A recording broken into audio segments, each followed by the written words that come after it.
Good morning and how do you do? How do you do? How are you today? It is Tuesday the 20th of May 2025. I'm Pearson Bowen. It's so wonderful having you company. It's always great when we meet you on the street and you say good morning back.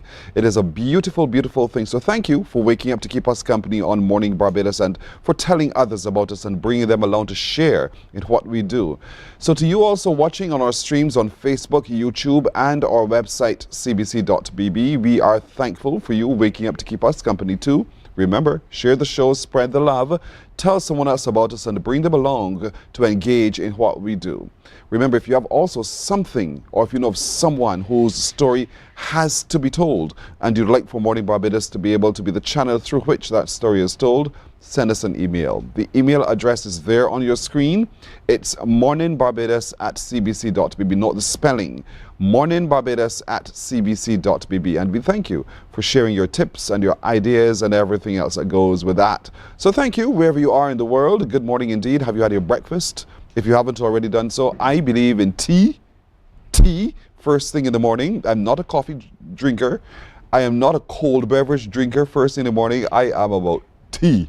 So you get up, you flick the kettle or light the stove, whichever you choose to do, and you have a nice warm cup of tea.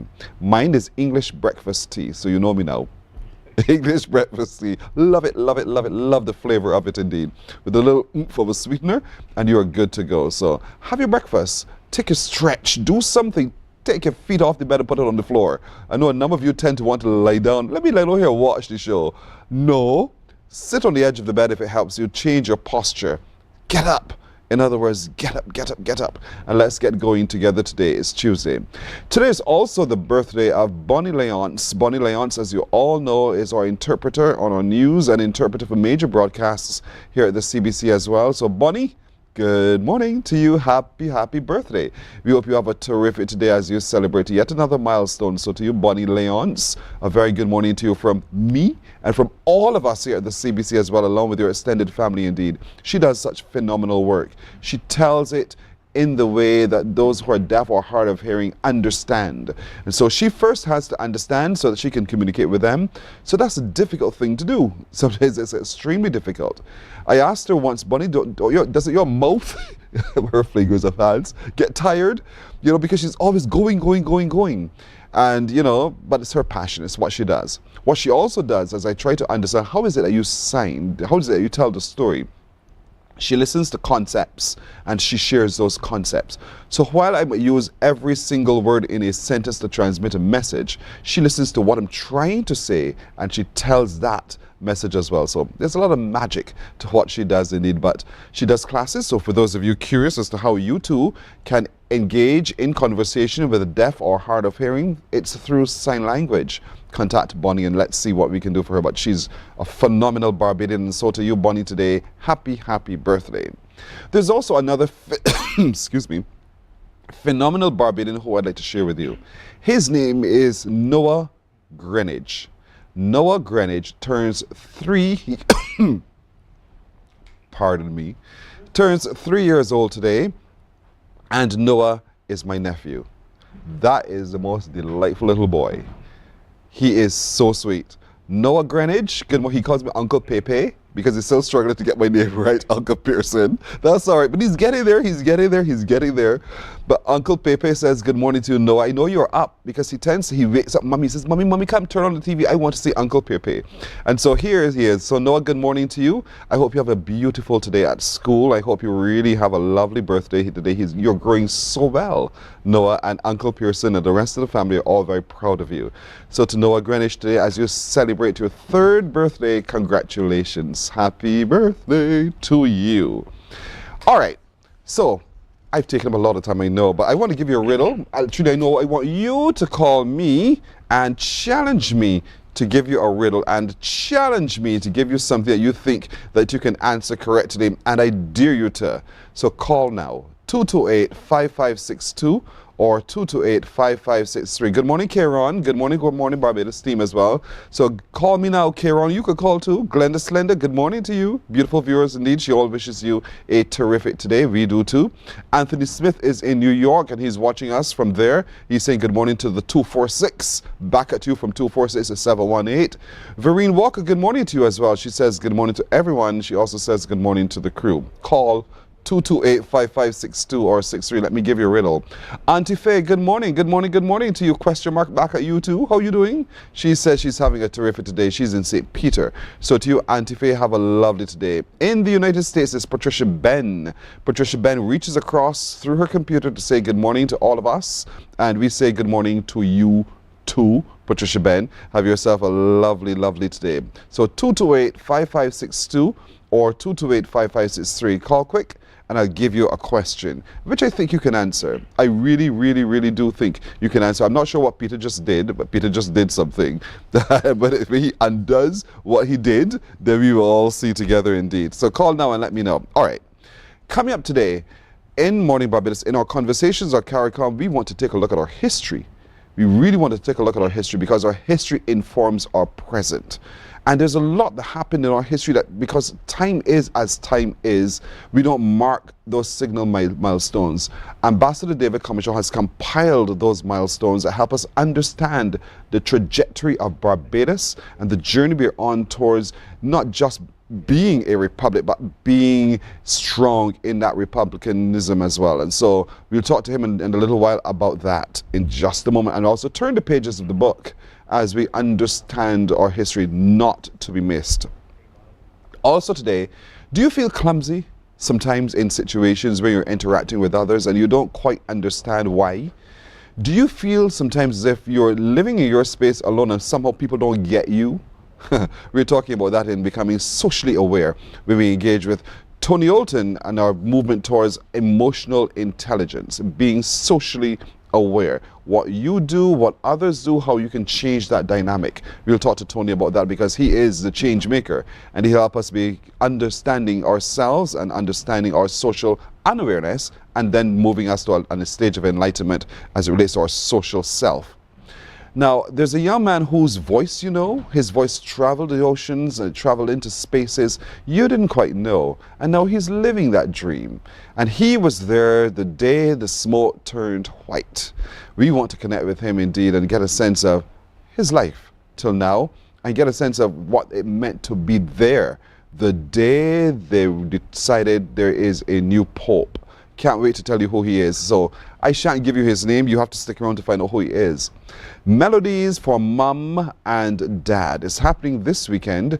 And the people behind that will join us today to tell us more about why Melodies for Mum and Dad and what it is that they're engaged on. So we can't wait to talk to them about that as well. And you need to know, so don't miss that opportunity. Understanding biodiversity and the role of the bee in that biodiversity. We're talking about that today because today is World Bee Day. And so we want to take a dive into that to get a sense of what it is. We get scared of that little thing called a bee when it buzzes, but there's nothing to be afraid of. And so we want to take a look at that today on World Bee Day. But I'm waiting on your call. Anybody's calling? 228-5562 or 228-55. Interrupt me anytime. Good morning. Hello. Oh dear. Sorry for keeping you waiting. I'm so very sorry indeed, but you have to interrupt me at any time. I'll take the call. 228-5562 or 228-5563. I want to give you this riddle. I really do. I really want to hear your voice talking back to me so I can talk back with you because we should have a good time. 228-5562 or 63. Good morning. Hello.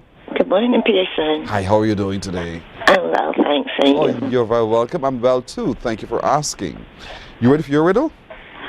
Yeah. Or you're trying to answer one you thought you heard me say before? Huh?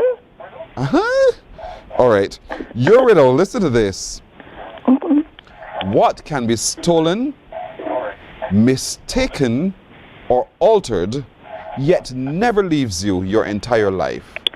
What can be stolen, mistaken, or altered, yet never leaves you your entire life? What is it? Stolen, mistaken, or altered, but it doesn't leave you. No. What are you humming about? Got stolen, mistaken, and altered? Yes, but never leaves you your entire life. Pearson, I don't know. Pearson, I don't know. Thank you. Have a good day. You too. So, call. We can take one more call. One more call before we get into this, if you care to. Challenge yourself. Challenge yourself. I may ask you that same question, or I may ask you another question. You never know what beats in my head sometimes. So 228-5562 or 228-5563. Call and I'll challenge you with a riddle this morning. You're scared, no? You're scared. Don't be afraid. I promise you, I'll be gentle. Do not be afraid. Fear ye not, for I come in peace. And by peace I leave with you. So, anyway, let me not plagiarize Jesus, Paul. All right, let's get started with our conversations on CARICOM today. As I told you, this is a wonderful moment in history. And so I'd like you to understand where we stand and why we stand where we are and what our future holds for us based also on our past. And I can't think of anybody else better to be able to help us understand this than Barbados Ambassador to CARICOM, His Excellency David Commichon, who's compiled this book. And we shall tell you more about this book. Look at it. You can read it. What to the Republic of Barbados does the 14th of May 1625 mean? That's the question. So, Ambassador, what does it mean? Well, first of all, good morning, Pearson. Last week, Wednesday, we being Barbados, marked the 400th anniversary of the first British landing on Barbados, the event that led on to the British settlement of Barbados.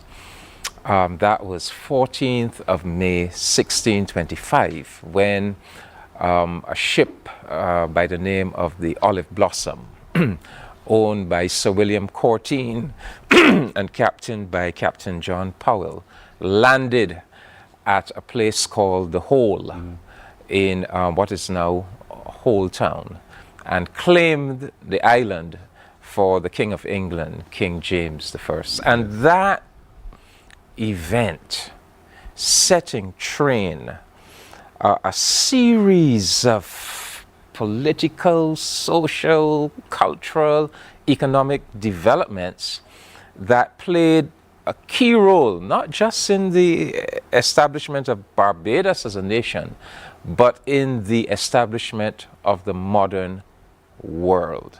I don't know if many Barbadians are quite aware of the central role that our country played in the development of the modern world. So a few months ago, as I became more conscious that this important anniversary was coming up, I started to think about it. What does this mean? What does this anniversary mean?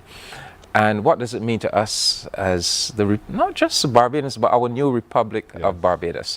So it occurred to me that I should produce this. You say book, I say booklet. It's 47 pages, full of photographs, and but it tells the story of the significance of this 400-year journey that Barbados has gone through. And then it says, when we look at that history of victimization, oppression, but resistance and determination of the Barbadian people to overcome and to transcend, what is the central meaning that we extract from that? And what mission for the future does that history bequeath to us? So this is what I'm trying to do in this volume. It's a journey to freedom and a continual journey towards attaining our own self-actualization. But you know, the journey by those English settlers started, they came through the Virginias, they passed through St. Kitts, and it landed on beautiful little Barbados. And for some reason, there was something about this place that kept them and claimed it for King James I, and to establish modern civilization. Well, first of all, the first point we need to note is when they landed in Barbados in 1625, they claimed that the island was deserted. Yes. However, they saw signs of habitations by native people, but yet the island was deserted. And we learn, and the story is told in this volume, that Barbados had originally been the possession of the indigenous people, you know, since 1650 before Christ. You know, the indigenous people came up from South America. By 1650 BC, they had taken control of Barbados. However, the Spaniards, for 100 years before the British landed, had been conquistadors, had been coming to Barbados, enslaving the indigenous people and taking them away, kidnapping them and taking them away to work in the mines and plantations of Mexico and Hispaniola. So Barbados, our modern history really began with a genocide, because that's the definition of a genocide. However, but when the English came, they found this beautiful 166 square mile island, flat, perfect for agriculture. Almost the whole island could be used for agriculture. And they went on, therefore, to establish a settlement. And by the 1640s, after some trial and error, they hit upon this new idea: production of sugar. And that is what really made the fortunes of Barbados, because back then, the 1640s, this sugar was like, I guess, what a narcotic drug is today. The Europeans had never tasted this sweet thing before. Yes. So this sugar revolution produced tremendous wealth for the British Empire and created the first billionaire class, the so-called sugar barons of Barbados. So Barbados, you know, the book tells the story of Barbados, Barbados and the birth of the British Empire. Yes. You mentioned Virginia, St. Kitts, then Barbados. Barbados and the birth of the British Empire. Barbados and the birth of capitalism, right? Slavery in Barbados. Barbados, the world's first out-and-out slave society. Barbadosing of white labor. Yes. The first labor class was not our enslaved African ancestors. It was white indentured servants. And the word Barbados became a verb. You could be Barbados, where, you know, some poor white in England ran afoul of the law, and they Barbados they send you to Barbados to serve as an indentured servant. Barbados and the Industrial Revolution. Many people are not aware, this great vaunted British and European Industrial Revolution, well, it began in Barbados. There were no factories in England in the 1640s. If you wanted to find a factory, you had to come to Barbados with, you know, the integrated sugar plantation, the extensive fields of cane to grow the cane stalks, the windmill to crush the cane stalks to produce cane juice, and then the boiling house or sugar factory to put that cane juice through various heating and chemical processes to produce molasses, sugar, rum. That's the beginning of the Industrial Revolution right here in Barbados. And who runs that proto-industrial enterprise? It's enslaved black labor, not just the field hands, but the carpenter, the blacksmith, the cooper, the sugar boiler. Those are our enslaved black ancestors. So not just the physical skill, but also the intellectual and technical skill. Barbados and the birth of the climate crisis. Yes. Climate crisis that we face today. It goes back to that industrial civilization that Barbados helped, the wealth produced by Barbados helped Britain to establish. Barbados and the bogus legalization of slavery. Barbados and the spread of the slavery system. Barbados and the ideology of white supremacy. A very unfortunate aspect of our history. I mean, slavery really took root in Barbados. And it was the white slave master controlled House of Assembly that really institutionalized the system of slavery when they passed Barbados' famous 1661 Slavery Code. So and then they took that slavery code and it became the model for Jamaica and Antigua and St. Kitts.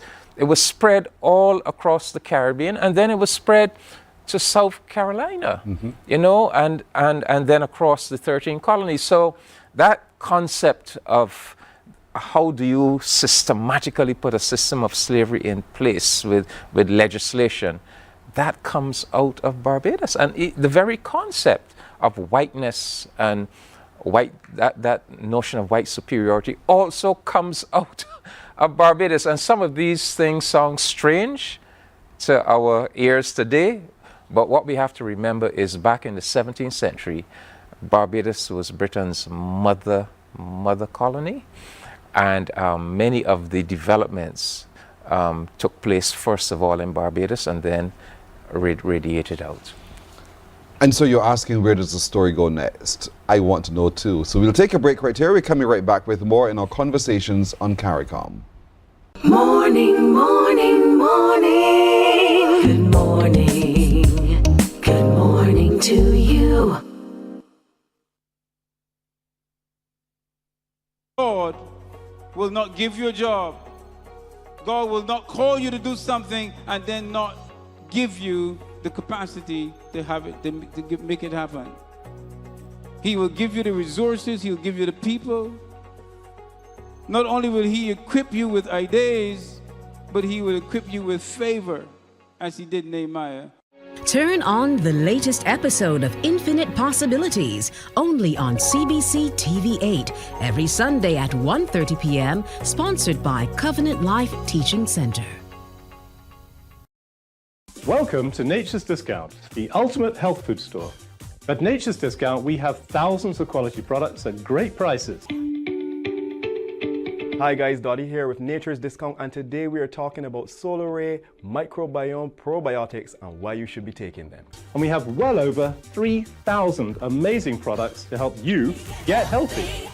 For your health tips, tune in to CBC TV8 every Monday, Tuesday, and Thursday for Nature's Discount, sponsored by Get Healthy. Morning, morning, morning. Good morning.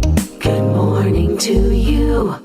We're continuing our conversations on CARICOM, taking a look at the book, What to the Republic of Barbados Does the 14th of May 1625 Mean?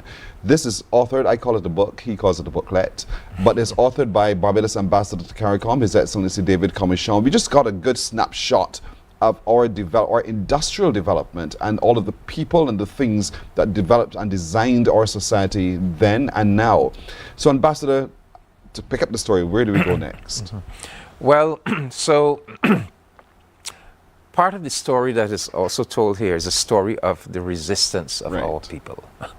Beginning with the white indentured servants. They resisted the oppression as well, but the enslaved black African mass of the population. So it tells a story, important story of resistance. But then after going through all of that, it comes to the conclusion. And to me, the most important part of the booklet is the conclusion, because the conclusion points us to the future. What is? Let me just read a passage, Pearson. So, when we ponder on these momentous events, this unique and distinctive Barbadian historical experience, we must conclude that there has to be some underlying meaning, some redeeming force or transcendent principle embedded in this arduous 400-year history. Well, surely that transcendent force or principle has to be the very concept of freedom itself. And I say so because it was in slavery that the entity that we know as Barbados was born, together with a longing and a struggle for freedom on the part of the masses of the Barbadian people. Admittedly, that Barbadian freedom project has not yet been fully consummated. Indeed, Barbados still has to fully free itself from the many shackles of its colonial and slavery-based past. In the words of the great South African scholar activist Ronald Siegel, recorded in his magisterial work, The Black Diaspora, quote, "To do so, it has to accept its past as a source not of degradation, but of dignity, to assume its proper identity as one of victimization and suffering, but also one of courage and resilience and creativity. And above all, to recognize here a heritage which belongs to all its people and asserts for each of them an equal claim to freedom." And then I go on to say, you know, that but if we are to truly do justice to that history, we have to be focused, yes, on fully establishing our own national freedom, but also on the very concept of freedom for all people. And I go on to say that we must use the commemoration of this 400th anniversary to commit ourselves to pursuing a mission, this mission of freedom. And I go on to make the point that I'm not calling on Barbados to, you know, invent something totally new. I'm simply calling our attention to some of the things some of the projects we are already engaged in, that point us in that direction of freedom and sustainable development and, you know, fully coming into our own. And I'm saying to our country, let us commemorate this 400th anniversary by focusing on 6 things. And let me just enumerate them. The CARICOM Reparatory Justice Campaign that Barbados is playing a very important role in. The reparations campaign. The Bridgetown Initiative that Barbados is leading, dealing with climate change and sustainable development, environmentalism, diplomacy of peace. That concept that when Errol Barrow launched our foreign policy in 1966, we will be friends of all, satellites of none, and then we said our region must be a zone of peace, and we will stand for peace and the peaceful settlement of disputes. Caribbean integration, the Caribbean integration movement that Barbados has always taken a leading role in. Outreach to Africa, reclaiming our African identity, reaching out to our mother continent, whether it is the embassies we established in Ghana and Kenya, the African Export-Import Bank, that whole outreach. And finally, what I call Barbados's model of people empowerment. And this is very important because, you know, when we look at the Barbados that we live in today, and that is basically the creation of us.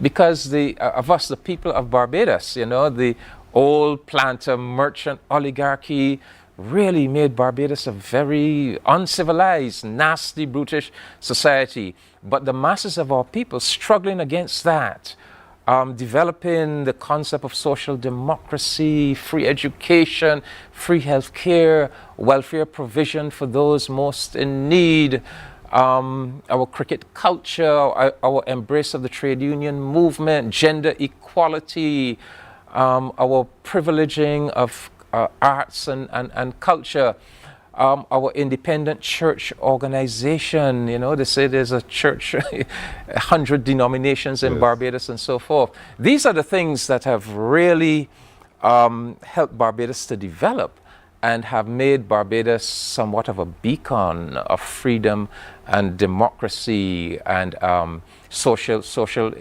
equality. So I'm calling attention to these, I call them 6 missions, and I would really love us to use this year to reach out to our young people and really direct our young people to these 6 very important missions so that they embrace them. In fact, I actually end the, I put on the back page, the back cover, of the book, an image of this dancer. She has just graduated from the University of the West Indies. She has just gotten her scroll, and she enjoy leaps into the air. Well, this is my daughter, Aisha Comishon. Yes. But I say the future is boundless for the Republic of of Barbados. And I think this image expresses that, the hope, the optimism of our young people. And so I am making the booklet widely available. I've offered it to the government, Ministry of Education, whoever, Youth Affairs. Print as many copies as you want. I'm going to have copies at the National Library. I'm making copies freely available to persons who make contact with me at the Ministry of Foreign Affairs. But I really want to get this message out there, and I really want us Barbadians to recognize the importance of this. I mean, a 400th anniversary is a very significant anniversary, right? It doesn't come around too often. and let us make full use of the year of commemoration, and let us get the consciousness of our young people. Let them understand the journey that we have made and the importance of that journey, but let us focus them now on what that journey has bequeathed to us, and the very important and noble Barbadian initiatives that they could be involved in and could help us take forward as a nation. We as a nation started as a sugar plantation location, and now this picture tells me education drives our future going forward. Yes. Education drives our future going forward towards total freedom, because now freedom of our mind is also going to be critical. But it also drives it through our female folk, not just our male. At the time we started, the men worked hard in the sugar plantation. Now the women are also driving that process of freedom. If you look into the mirror and you're wondering, what do you look like, and you want to understand who you are today, remember your history. We just shared it with you. The book is widely available. Just contact Ambassador Comishon, the Ministry of Foreign Affairs. He can get a copy of the book in your hand. Understanding who we are helps that freedom of mind, that freedom of thought, to be able to grab hold of ourselves as a future. And I'm saying it like that deliberately, ourselves as a future, because Barbados is now a republic. We are our own destiny, and that's driven by you. And so, Ambassador, thank you so much. You put it beautifully, Pearson. Yes, and it's my pleasure, and I'm urging Barbadians, make contact with me, and I also have electronic copies available. Yes. So we just need to get that out there, and it will help us to be the people that we really ought to be, and the people that our ancestors desired and laid the groundwork for us. Yes, so thank you very much. So if you don't want to know what the Republic of Barbados does, what it means to May 14, 1625, now you know. Get a copy. Read for yourself. We're back in just a moment. Morning, morning, morning. Good morning. Good morning to you.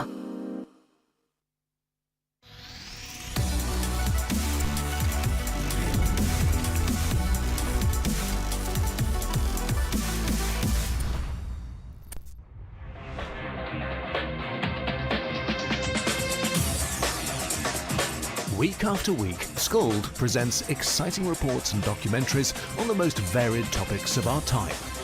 Spectacular developments and innovations, lifestyle and trends of tomorrow, mobility and tourism, health news, highlights from art and culture. Each contribution grabs the viewer with extraordinary images and stories, and takes him into fascinating worlds which he experiences here exclusively and up close. We're there when companies and specialists develop super satellites for a global network in space and can look behind the scenes. Scald is a window to everything that is there or is yet to come. Fly with us through time to better understand today and tomorrow. You've always wanted that. Scald, a look into the future.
Hey there, it's Mahalia.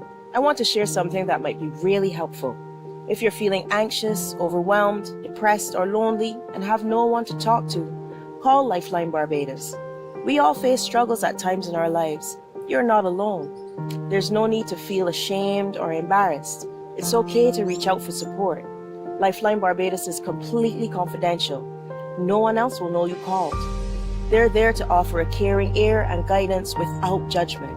And fellas, I want you to know asking for help is a true sign of strength. It takes real courage to reach out. You can also call Lifeline Barbados if you're worried about loved ones who are struggling and you need advice on how to support them. There's a saying, a problem shared is a problem halved, but not everyone has someone they can confide in. That's why Lifeline Barbados exists, to be there for you or someone you care about during tough times. Save this number. Lifeline Barbados is just a call away. Remember, you can reach out whenever you need to talk. There is a saying, you can find a Bajan anywhere. Are you a Bajan living abroad? Or do you know of one who has migrated to another country? Well, we at Mornin Barbados would love to have you or them on our Bajan Affair segment. Share your amazing stories, experiences. Good morning, morning. Good morning. Good morning to you. 22 minutes now to go to 7 o'clock. You have time? I have time, and I'll have a lot of time always for this man, Tony Olton. Tony Olton is with me yet again. Tony, good morning to you, my friend. Blessed, good morning to you too. Right. And to you, Norma Hunt. Good morning to you, as your boy is right here. Indeed, and we're talking now today about, understanding having social awareness, Social really. awareness, yes. And I was teasing at the beginning of the show because sometimes we feel clumsy, awkward in situations. We don't understand why at times we feel so alone, even in a crowd. And why you all behaving this way when I don't quite get it? And that clumsiness offsets us sometimes for the whole day, and we retreat. Yep. So let's talk a little bit about that. Could you define for us what is social awareness first? So, to understand social awareness, I'm going to go back to the 6th century. Oh dear. Yeah, there's a very small book authored by a 6th century Chinese philosopher, Sun Tzu. It's called The Art of War. So it's written in that context. But here's one of the things he says in that book. He says, if you understand yourself and you understand the other, you don't have to fear 100 battles. Interesting. If you understand yourself and if you understand the other, you don't have to fear 100 battles. If you understand yourself and you don't understand the other, you're going to win one and lose one. That's true. If you don't understand yourself and you don't understand the other, you're going to lose every battle. Yeah. So it's understanding. It's understanding. And the sequence is important. Stephen Covey says that our public victories, our effectiveness with others, must be preceded by our private victories. So that self-awareness and self-management that we spent the past period talking about is a necessary precursor now to your effectiveness with others. And your effectiveness with others now starts with understanding others. That's social awareness. That is social awareness. Yes, social awareness is the ability to understand what is coming at you. We think that human behavior is random. It really isn't. We're all creatures of habit. And there are any number of models that have been developed to help us gain understanding of what it is that we're seeing as we engage others in whatever sphere, at home, at work, or at play. And that's what conditions us. And so we're breaking that condition. And we were just talking about slavery a moment ago. We're changing those ideas, those mindsets as well. So when you find yourself then, folks, in a space where there are other people around, it can feel at times as if they want to attack me. They somehow don't understand me, and I cannot now find myself fitting in. And we want you to start first with understanding yourself. Yes, that work must have been ongoing for quite some time. For a little while. Yes. And because we've been doing this journey towards emotional intelligence, we're hopeful that you're a lot stronger now. And you've gained that resoluteness of self, that there's a certain self-assuredness, self-confidence, not cockiness, not Yes, arrogance. yes. But you feel safe within yourself. You're accepting of yourself, your strengths, and those areas that need some additional work. So you're now resolute around those, and that now creates a space where you can open yourself to others, however they're short. In other words, I got a little backbone now. To still like a bitch. Because, no, sometimes we look at some ordinarily, if I didn't know you, Tony, perhaps I will and feel intimidated. I'm using the emotional deliberately. That's probably because of my height. Yeah, definitely because of your height. Can't be anything else. You know, I feel in some way intimidated because we feel ourselves inadequate. And you're saying as we manage our emotions and we become a lot more socially aware of ourselves, then that construct that I would have had before is eliminated. And that construct is in my head. Yes. That construct is in my head. Those things that I'm telling myself, first of all about myself, and now my understanding of others. Yeah. So to build and to breach that now, I want to reach across and now be able to confidently understand the other person. Right. How do I do that without have all of my other prejudices block it? So the first thing I need to tell myself in that regard then is, No, you got me wondering. No, I smile because I did a workshop yesterday for a client, and something happened in the second half of the engagement. So I'm going to tell you what was said, which will be used for the rest of the time we spent together. Flies can only fly. Flies can only fly. So one of the participants in a retort or comment I made said, talk about this fly in her kitchen and blah. He said, so why are you getting upset? Fly can only fly. Flies can only fly. In other words, people are who they are. We are who we are. Yeah? And so the first thing I need to tell myself is, however that person shows up, that is not about me. You know, Don Miguel Ruiz in his 4 agreements, the second agreement, and these are agreements you keep with yourself, he says, don't take anything personally. Because flies can only fly. In other words, that person can only be the person that they are. I have to remind myself that all behavior is learned behavior, that person has learned to behave that way. Through whatever circumstance or circumstance they've experienced in life, that person is showing up the way they're showing up because that is who they are. Has nothing to do with me. I'm only experiencing their behavior because in this moment we're sharing space. And that opens the door to understanding. That opens the door to empathize. My own mind gets opened up because it's not about me. Yes. Yeah? As offensive as the behavior may be, it really is not about me.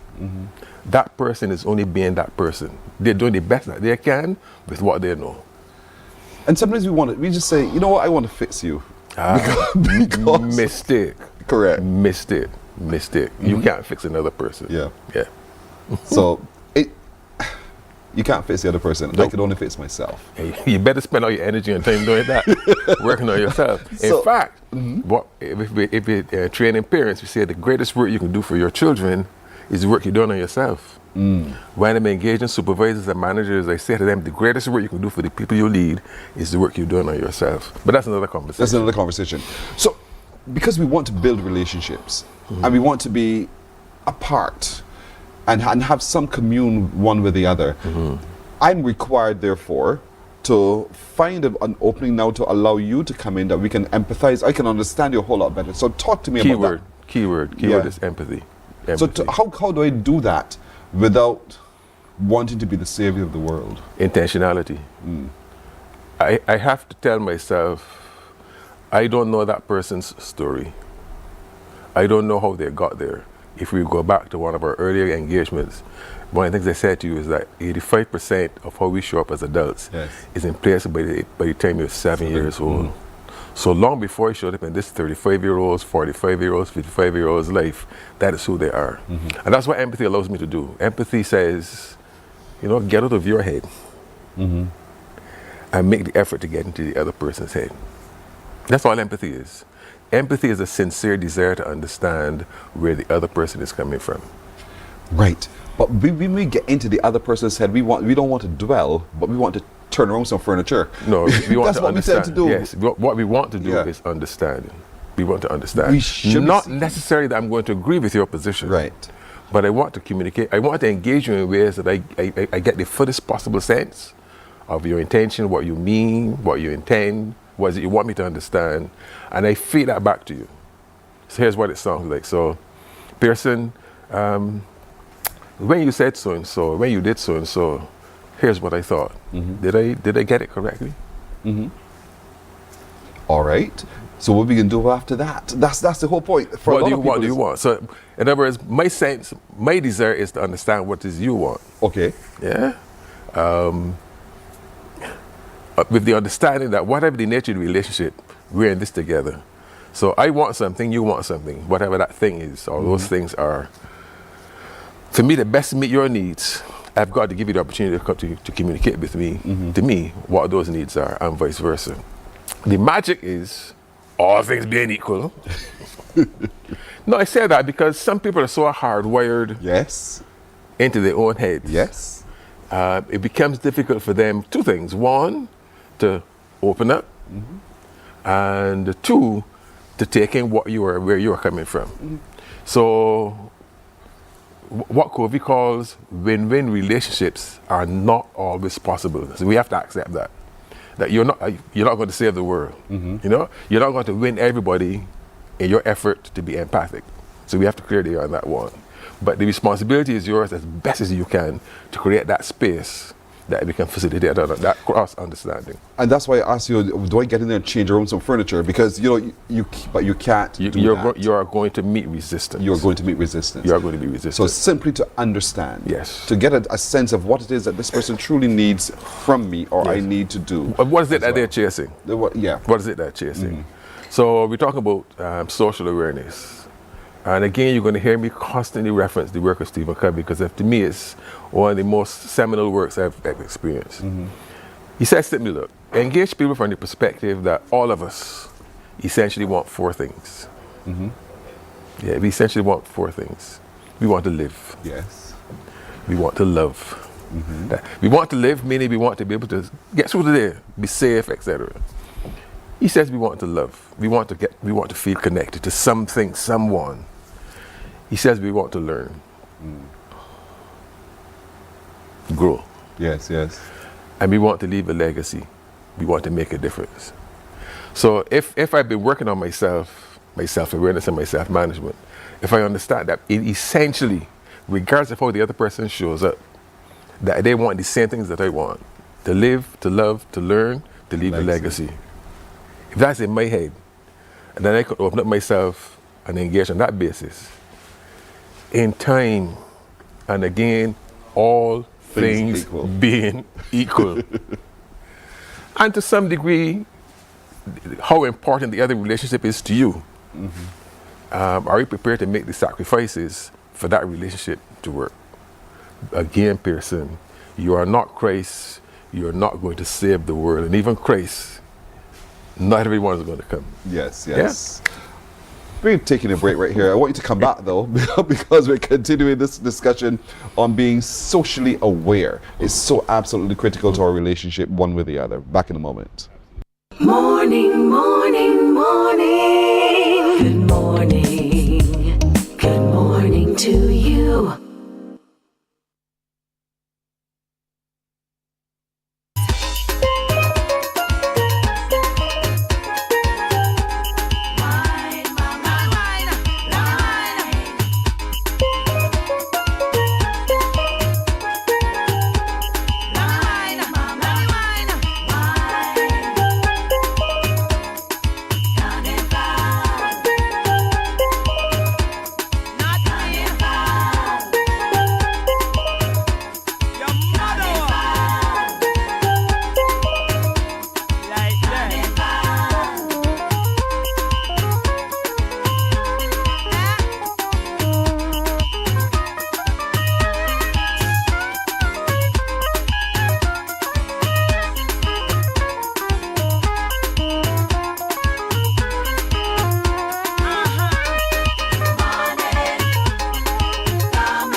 You know, on Sundays we says it's good to be in the house of the Lord. On Tuesdays it's good to be in His presence. This why here, Tony Alton, there's such difference you bring to our understanding. And you know, for a lot of us, we talk about relationships and so forth, but it's in your head. It's in your head. And it gets to your heart. Yes. Yeah. And it drives you. Your behavior. It drives your behavior. There you go. Yeah? See? I get it. I get it. So, live, love, learn, and leave a legacy. We're all chasing the same thing. Same thing. Yeah. And we're just taking different roads, right? And we have different perceptions of what that means to each of us. Again, that's why empathy is so important, because even though I have that understanding, I need to know what that looks like for you. Yeah. Time. I'm looking at time as a factor here now, because I could spend the whole morning just trying to live, love, learn, legacy, live, love, learn, legacy. And I'm not getting to number 4 at all. Yeah. And how do I decide at what point, you know what, this is not for me? Yeah. So win-win is not always possible. Yeah. So here's what I tell myself. Here's what I teach. I'm prepared to contort. I'm prepared to adjust. I'm prepared to whatever it is, so that we can make this work. Whatever the nature of the relationship, intimate, collegial, business relationship. But I can only do that to the point where I can still recognize and be happy with myself. I'm prepared to endure the pain, the discomfort. But when I can no longer recognize myself, be happy with myself, live with myself, then I have to make a decision. Because life is about choices. Yes. Life is fundamentally about choices. We get to make choices. And it's okay to make that choice. Yes. No. Again, the best time to establish that in a relationship is at the front end. So you and I are going to enter into a business arrangement, whatever it is, with the understanding that it may not work out. If it doesn't work out, that's fine. Yes. But you don't have to draw swords. We aren't going to cuss out because it's not working out for you, it's not working out for me, or it's not working out for both of us. It can be decided done quietly. And at the beginning, though? The best time to have that arrangement is at the beginning. It becomes difficult because if we get emotionally entangled or we get financially entangled, and it's difficult to extricate ourselves without having established that at the front end. Some people run at that front end, even at that negotiation. But that's okay. That's okay. That's okay. Yes. Because it allows me to be at peace. I hope you'll be at peace as well. My typical director said about areas, that's why you have situationships. You know what that is, right? Yeah, I learned that a couple of years ago. I was having a conversation with a young man, and he told me it's situational. I had never heard that before. He says it's situational. I said, what do you mean by that? Then he explained, I said, okay. Yes. So moment by moment, situation by situation, almost, you navigate these things as they go. And while we will give you live, love, learn, legacy. Leave a legacy, yes. Sometimes it fluctuates, and some are a little bit stronger than others. And it's to be patient, I think, if you want to have that social awareness of the party with whom you're engaging. And whatever you're seeing, whatever you're experiencing, do not take it personally. Not only do you not take it personally, coming back to the question of empathy, don't make assumptions. That's the other thing that we do, all of us. So I'm engaging you, I'm seeing something, I'm hearing something, I'm not quite clear, but I register in my consciousness, this is what he means. Yes. And I function not about what you mean, but my sense of what it is that you mean. And quite often, we miss the mark. So what the principle says, don't take the other behavior personally, and don't run off on the assumptions that you have made, because you just might have missed the mark. I just laughed myself here, because I've had a situation where I like to ask questions. Sure. And so I wanted clarity. So every day I'm asking again for clarity. I'm like, Pierce, you're asking too many questions. You get to that point. I've experienced that. Okay. You say something, and then I ask a question for clarity, and Edge are revved up. Yes. I know the feeling. Because, like you, that other person's in their head. Yes? Yeah. And so empathy means, and I said it earlier, is that ability to just dumb down your thinking for a while. Don't abandon it. Soften it for a while and really make the effort to go over the other side and see it from the other person's perspective. I like that, and see it from the other person's perspective.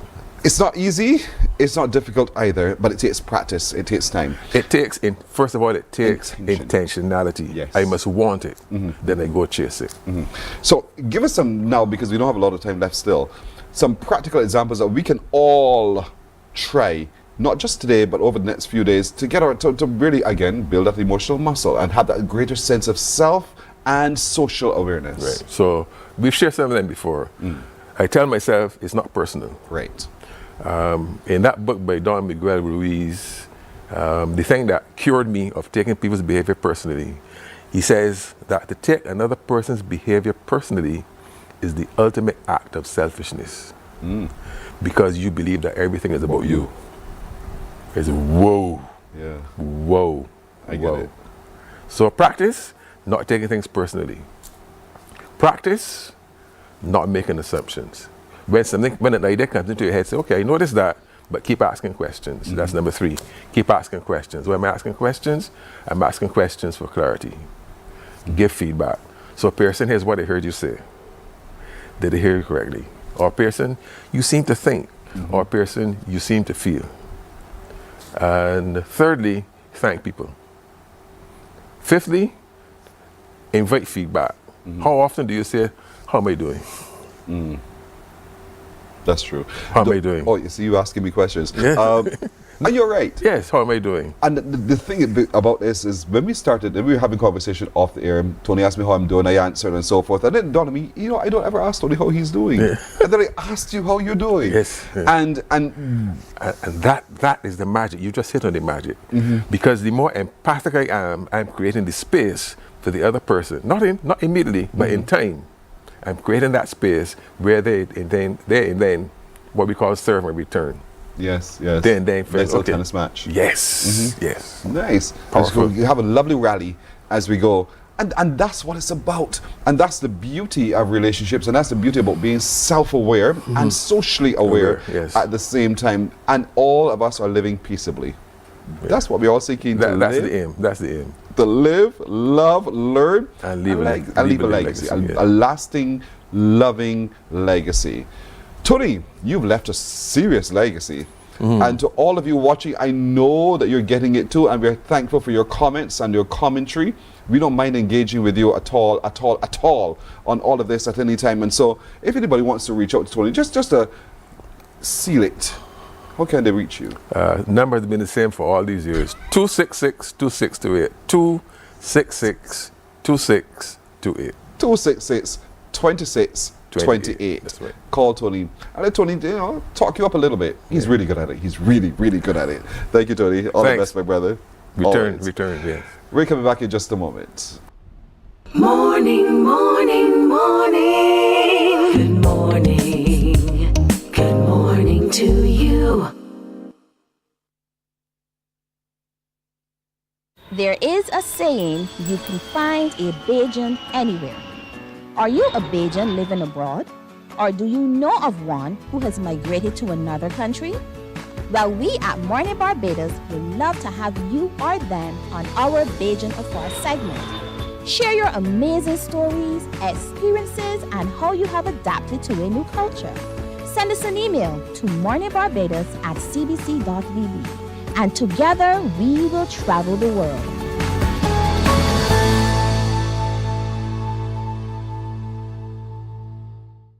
Some ask, what makes Barbados so special? We at Mornin Barbados say it's you, our exceptional youth. You are talented, resilient, and inspirational. You are the epitome. Morning, morning, morning. Good morning. Good morning to you. It's the top of the hour. Let's take a look at news now. Deputy Prime Minister Santia Bradshaw has lashed back and defended the government's road infrastructure work across the island. The Minister of Transport and Works was responding to what she calls the DLP's unfair assessment, with a narrative that roads are only being done in St. James North constituency because of the ongoing by-election campaign. She told those gathered at Weston that work was ongoing before and during the campaign and will also continue after, as improvements were needed throughout the country. When the people of this country have given you 30 seats, you don't have the ability to pick and choose where you go and what you do. You have to make sure with the resources that you have that you are able to ensure that everybody get a little piece of the pie. That is the Barbados Labour Party way, ensuring that we do a little bit here and a little bit there until we are able to level the playing field so that you can feel the full weight of the improvements across the country. And with much of the focus on the upcoming by-election in St. James North based on programs to empower the disabled, the vulnerable, youth and elderly, DLP candidate Felicia Dujon turned her attention to the children of that constituency. About the need for more recreational spaces like play parks, she made a call for issues of health and safety in the schools in that constituency to be addressed. She was speaking at a meeting at Roadview in St. Peter. Our children still have to deal with the cowitch at schools. They have to do with the poor infrastructure at the schools. And something I noticed today while driving through and walking through the constituency, the students at St. Albert's School have no school warden. And we have seen the streets in St. James North. Many of the streets in St. James North do not have a footpath. So we are placing our children in the dangers every single day. And I'm asking the minister responsible for housing, the minister responsible for transport and works to immediately implement footpaths for all school locations for our students in this constituency, and we want it urgently. In other news now, fisher folk are reporting a pickup in the volume of fish being caught. In fact, amber fish and tuna are plentiful again. Boat captains say it's not a glut, but an abundance of fish as a result of the moon and sea conditions. Trevor Thorpe spoke with some of the captains. It was fish aplenty at the fisheries complex today. Boat captain Joseph Greenwich says the amberfish have returned and the long-line boats caught a number of tuna. While acknowledging the ups and downs of the industry, the skipper says they are still trying to supply the island's fish needs. I would say it's a glut. I say that, this moon we see a better return of the fish on the ground. Yeah, but I just went after the moon phase out, then it will go back to, things being slow. But from what I've been seeing for the season, only on the certain moons you are getting a catch that you would see, you can sustain yourself. Second mate on the boat, Lucky Mouse, Ian Osborne, says the catches were very good. We caught about 3,000, close to 4,000 pounds of fishing in about 4 days, catching about 4 days time. Mr. Osborne is hoping for good sea conditions for the rest of the season. 1 day, 2 days was pretty good. The other 2 days were a little rough. We had some weather out there. The same weather y'all had on the land, we had over there as well. Rainy, sunny days. So a little bumpy at days, some days, but it wasn't too bad. But Captain Greenwich says the industry has not fully recovered since the passage of Hurricane Beryl last year. The industry has been going through a really tough time since after Beryl. The boats, we're having a lot of ups and downs with them and that stuff. But we try our best to put food on the table for the Bajan public. We try our best in bringing home fish. Yeah, it's not been a laid out season as before, and you're having a bountiful catch trip after trip. It was a lot of lower trips, but we did our best. The fishermen say with the 2025 hurricane season approaching, most boat owners and their connections will put their boats on dry dock and carry out repairs and await the new fish season.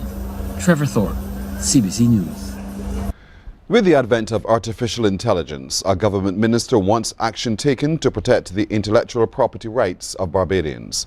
Minister in the Ministry of the Office of the Prime Minister with responsibility for culture, Senator Dr. Chantal Munro-Knight, suggested that a framework be created in this regard. The recommendation was put forward as she engaged in an AI symposium on Caribbean arts and heritage at the Barbados Museum and Historical Society. This is something that we now have to be able to create a framework for in a region that has been loose already in relation to protecting the rights when it comes to intellectual property within the orange economy. But again, one of the things that the Division of Culture is doing is, one, through research, trying to map the value of the cultural sector, but also as well, having discussions. We've held a number of different focus groups around a new cultural policy. And within that cultural policy, one of the critical areas is going to be perhaps a stronger framework, a presentation of a stronger framework for intellectual property rights as well. Senator Dr. Monroe Knight added that Barbados is mindful artificial intelligence is consistently evolving and the country must also adopt. In relation to the orange economy, the policy framework for AI in particular is nascent. That's the very honest response, first of all. There are a number, perhaps, of things that are happening across different areas, across different groups who are using and engaging AI. But as for a coherent and comprehensive framework for AI, orange economy, it is something that is still evolving. And I'll tell you some of the challenges that we have with that. The challenge of creating an adaptive policy framework is something that is new on a whole. Well, the director of Barbados Museum and Historical Society, Alessandra Cummins, wants the country to ensure its national artificial intelligence AI strategy is guided by ethical principles. She says artificial intelligence presents opportunities as well as challenges for the arts and cultural sectors.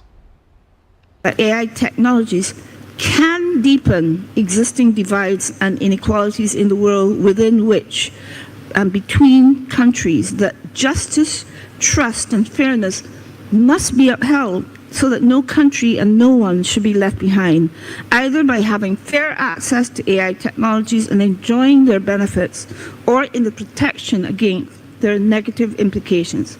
And also noting that addressing risks and ethical concerns should not hamper innovation and development, but rather provide new opportunities and stimulate ethically conducted research and innovation that anchor AI technologies in human rights and fundamental freedoms, values and principles. The Leo Club of Barbados are looking for new members to join the organization. The club, which is celebrating 30 years of existence this month, had a paint and sip with their East District at the St. Patrick's Anglican Church. At that event, President of the Leo Club East, Raquel Gibson, says the club has done a lot for younger people over the years and she hopes to attract even more. We would like to encourage some more members. Right now we are small in numbers and we're encouraging young people to come out and give back to the community.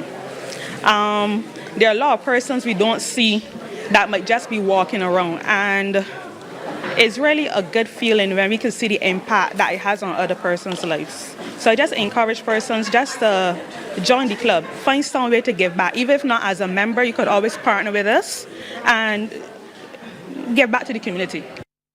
Meanwhile, Lions Club East President Terence Innes encouraged the current Leo members to keep striving for greatness and to absorb as much information as they can during the process. So I inspire each one of you Leos here that where you are at is just the beginning. If you're dedicated to service and you have the service mind at heart, or as we call it, the spirit of being a lion and being a Leo, then you can really move mountains.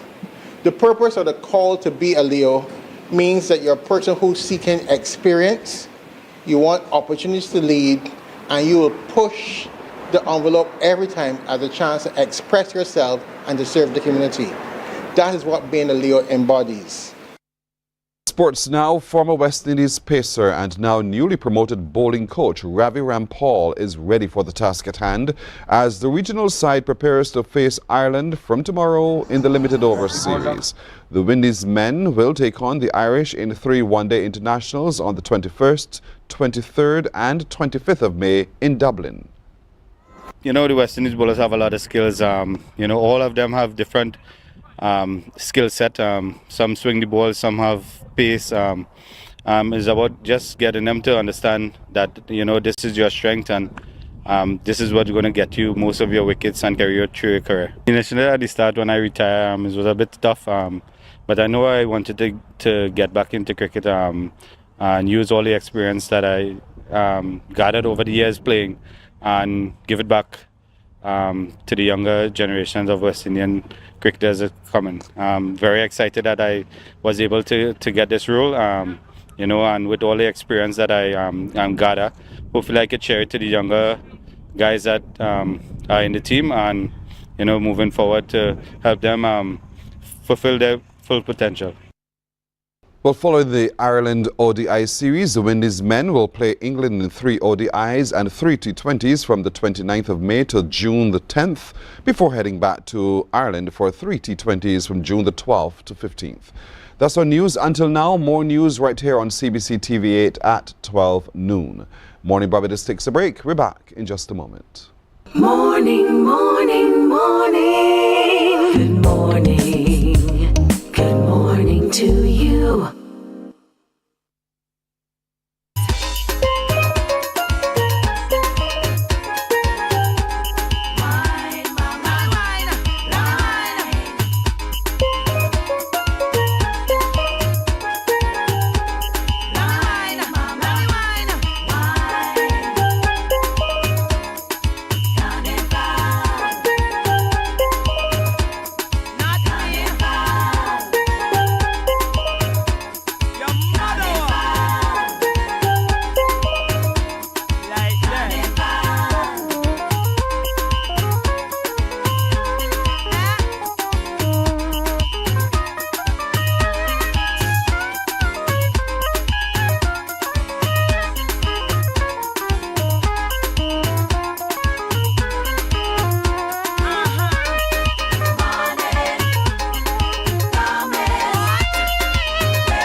After 7 o'clock, as you just saw, we're connecting with a Bajan afar, a Bajan real far from here, as a matter of fact, but born and bred right here in beautiful Barbados, lived in our space as well for a little while. We're talking about Dre MD, Andre Hinkson. Good morning to you.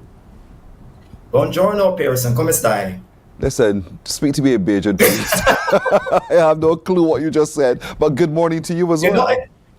Morning to you too. I want to say it was morning, Pearson. How are you? Oh, I'm doing well. Thank you. See how easy that was if you said it in English? And how are you? I am well. I am well. Fantastic. So how do you say I am well in Italian? You say tutto bene or sono bene. You sound so wrong. You sound so No, I'm just laughing because I remember the little Andre who was here and now the Andre who's there. And so how easy or difficult was it for you to be able to adapt to the language and to learn the language? Well, to be honest, I'm still adapting. I'm not fluent, but I could carry on a little conversation. But I'm a lot better than when I came to Rome in 2018. A lot better. Wow, it's that long already? 2018, almost 10 years. Yeah, well, not quite 10 years, but like 7 years, basically. So how do you mark time? And if you can just go over those 7 years, how have you been able to mark time? What are some of the milestones you think you've met? Well, first of all, the first time I came to Italy was a moment of reflection, a moment of settling down, trying to understand the culture, trying to understand the language. But as years went on, like after the second year, I was a bit better in terms of communicating. If I want to go to the supermarket and ask for something, I was able to ask a little better. And then after that, I was able to be, a little more advanced in the language. Not too advanced, but I think that in terms of the language, I've reached different milestones each year as passed. I think this is the most important thing, the language.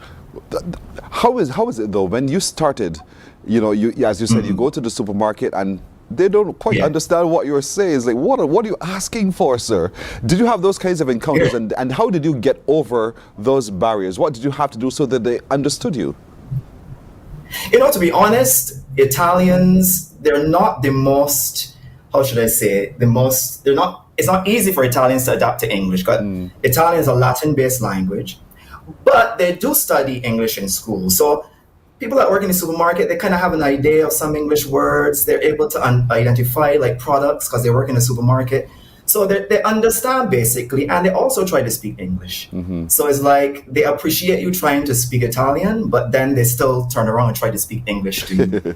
So it was pretty easy. It was pretty easy to adapt in that sense. You found yourself now as the Director of Studies with My English School Italia. Talk to me about that role and what you're required to do. Well, I've been in that role for about 5 years now. I started with the company in 2018, and I was a teacher, an English language teacher for about 2 years. And then COVID happened, and then everything changed. COVID caused everything to change in that moment. And so they needed somebody to work at another location, because we have like multiple schools in Rome. And they asked me, Andre, can you help us out in the other location? Can you help us? I was like, I don't have any experience. I don't have any training. But I said, okay, I'll just try. I'll try. I did it. And after that, for like that whole year in 2020, I was filling in for that particular Director of Studies. And then I came back to my original school, and I became officially the Director of Studies for that school. So I only taught for 2 years, and then for 5 years, I've been Director of Studies. It wasn't an easy transition, but in this moment, I think I've really like kind of mastered the job. Still learning though. Very good. Reflect on the little Andre who started as a young boy out of school. He came into broadcasting. He left and he went into aviation, well, the airline industry. And there you are now, a teacher and everything else. When you look at that whole journey, that trajectory, I mean, school, broadcasting, aviation, now this, you've taken some zigs and zags. But was this always who you are at the core of all of these decisions? Yeah, I agree with you that it's been a zigzag, but it's who I am. Sometimes I don't like one place too long, or I get a little bit bored. Not only bored, but maybe need something more challenging. Yes. So I think over the years, zigzagging all over the place was like not because I was always bored or I wanted something different, but because I wanted a different challenge. And that's always been the type of person that I am. I always want to try something different, try something new. You know, it's all part of life.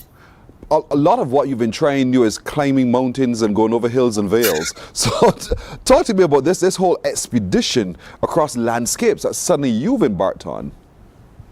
Yeah, I mean, it's something different. You can't come to Europe and not experience different landscapes. There's so many different landscapes. You got your normal city, you got the beaches, not as good as Barbados, but you've got your beaches. But it's always good to explore where you are. You know, there's the north of Italy that's very mountainous.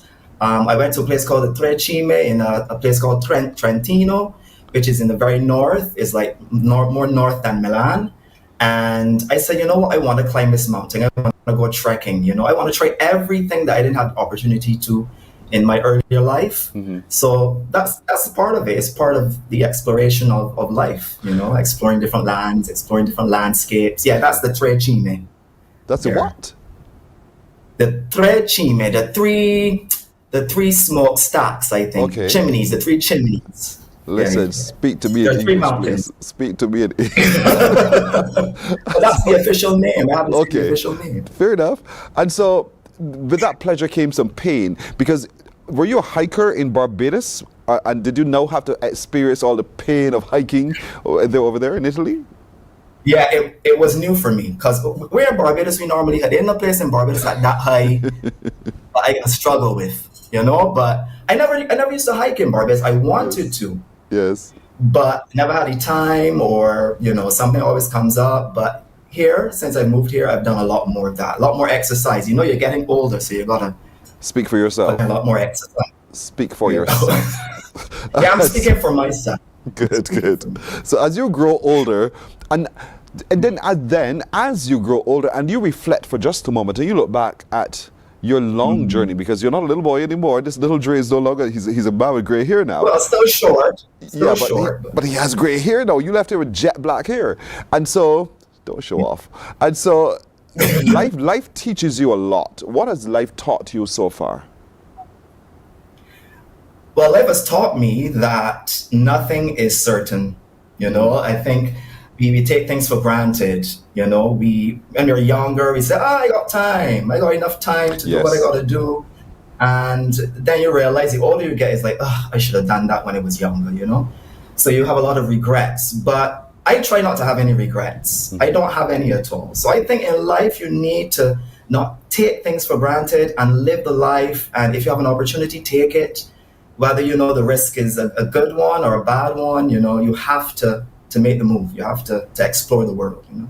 And that's one thing about which I'm jealous of you, because I mean, there you are exploring the world, doing some things, you're launching into new things and trying this and trying that, and you're smiling still, which is good. It just goes to show that sometimes our own fears are what limits us, and we don't need to have that fear.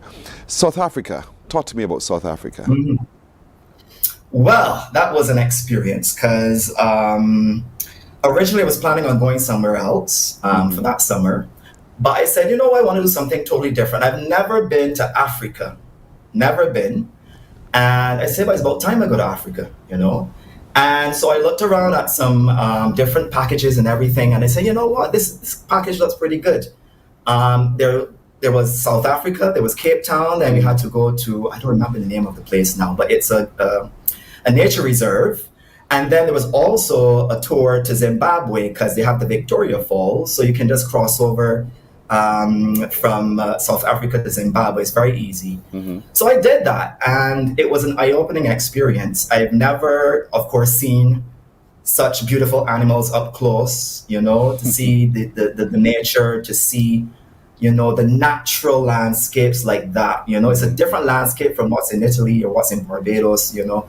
So it was a very eye-opening experience, especially seeing a lion come like 2 inches close to you, you know, like, this will be the last day of my life, you know? Yes. So it was a bit frightening, a bit wonderful, a bit of every different type of emotion. Seeing the different aspects of what a life. I want to hear the story of the day the smoke turned white when we come back after this break, okay? Stick and stay. We'll be right back right after this break.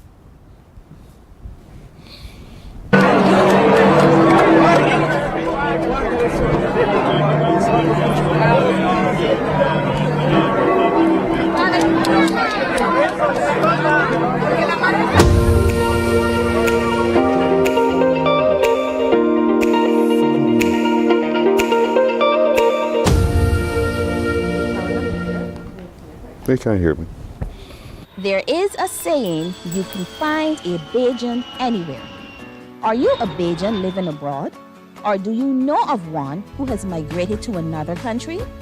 Well, we at Mornin Barbados would love to have you or them on our Bajan Afar segment. Share your amazing stories, experiences, and how you have adapted to a new culture. Send us an email to morninbarbados@cbc.tv, and together we will travel the world.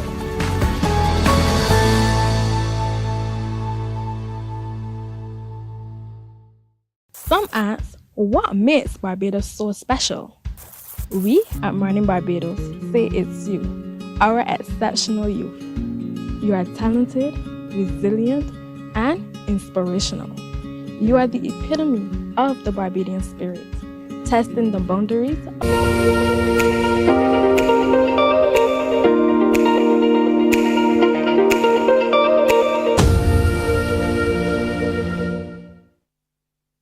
It's 7 o'clock. We're connecting with a Bajan Afar who is in Italy. His name is Andre Hinkson, Dre MD on radio, 98.1 The One. You would have seen him too as an artist. He sings. He has a voice to sing as well. And so he's multi-talented. He's also spent some time at Redjet. You remember that little airline, Redjet? Dre was there. Dre was one of the cabin stewards, right, Dre? Am I right? Cabin crew. You said cabin crew. Cabin crew. All right, same buddy. Show the picture so we can remind people of where you were when you did that, because you left us, you went there first to Redjet. Yeah. And then after Redjet, There we go. Little Dre. You see you? Yeah. That was the inauguration of the... Look at you there. I spoke about the grey hair, the black to grey already. So look at you there, look at you now. What do you see in terms of a difference? No grey hair, for one. Maybe put on a little more weight. But I think it was at that point that I wanted to, again, explore the world with the Red Jet and fly over the Caribbean. But of course, that was short-lived. And then after that, I went into doing the lottery. I did the lottery. Yes. And then after that, I had the opportunity in Rome to teach, and the rest is history. But yeah. Photography seems also to be one of the passions you've adopted. Is that so? Is that something you've learned while you were there? Not necessarily here, but in Barbados, actually. At the time, a good friend of mine, he was into photography, and I began to learn how to take professional photos. I learned how to edit. And we had a little business. We did a lot of weddings and that kind of stuff and events. And that's how I learned. I learned in Barbados. Now I don't do it so much because I don't have a lot of time, but I would still like to probably, pick it back up again and try to improve a little bit more. You should before you lose it. But part of all of that now takes you on your explorations. You're using the technology with which you've dabbled for a little bit, and you're going places and spaces. Where are some of the most iconic places you've been that you've taken photographs of or taken video from? I've been one place that really amazed me, not because of its natural landscape, because there's not much natural landscape in that city, but Singapore. I went to Singapore for New Year's, and such a beautiful modern city.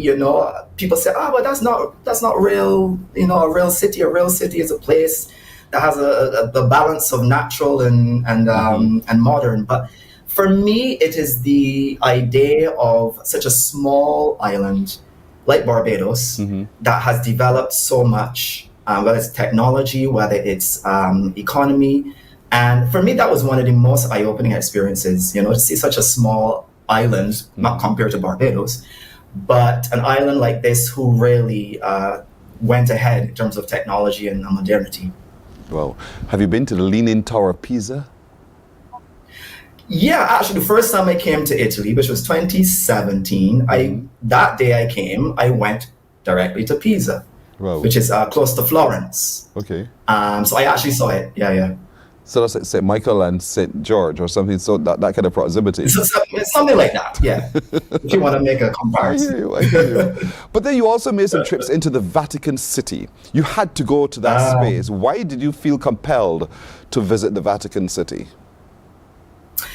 Well, of course, it's the Vatican City. I mean, there's a lot of history when you think about the Vatican City. Not only the religious aspect, but also the historic aspect of it. Thousands of years this institution was there. The lot of wars they went through in order to remain a sovereign state. They have a lot of artwork. Michelangelo and a lot of different artists who would have painted paintings and different artistic work in that country, because it's a country. So what else would draw me to that? It's the history of the Vatican City. And it's where the Pope lives. So did you get a chance? Well, yeah, for sure, that too. That's obvious, but... But did you get a chance to go in to see the Holy Pope? Yeah, I did. In 2022, I had the opportunity to visit Vatican and also to meet the Pope. It was a celebration. It was an anniversary of one of the pontifical universities in Rome, because there are many pontifical universities, which is a university that is blessed by the Pope or is created by the Pope. So it's the Pope's universities in a sense. So they were celebrating. A friend who works at one of the universities says, "Andre, you want to meet the Pope?" I said, "Why not?" Sure, After all, So I went, and it was, for me, meeting the Pope was surreal, because I'm actually in front of the Pope. I'm shaking his hand. And, yes. I don't know. I don't have any words to explain it. It was just a wonderful experience. And I know a lot of people wish they could have been there. And I'm happy that I was able to represent Barbados too, in that sense. Yeah.